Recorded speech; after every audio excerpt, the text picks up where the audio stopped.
In this guide, I will be showing you guys how to fix CapCut lagging. First, launch your CapCut.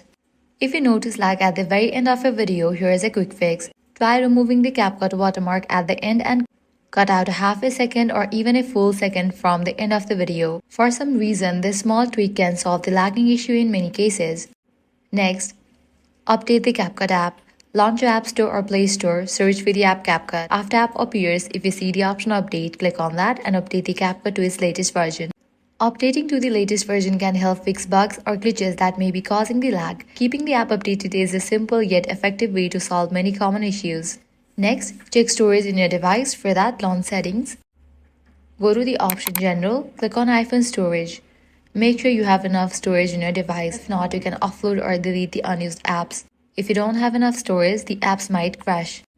Next up, if the video involves lots of effects, you can remove those and try to export it. This might also fix your issue. Finally, if none of these solutions work, completely delete CapCut from your device and reinstall it. And that's it. With these, your CapCut should not lag. If this guide was helpful, do not forget to like, share, and subscribe.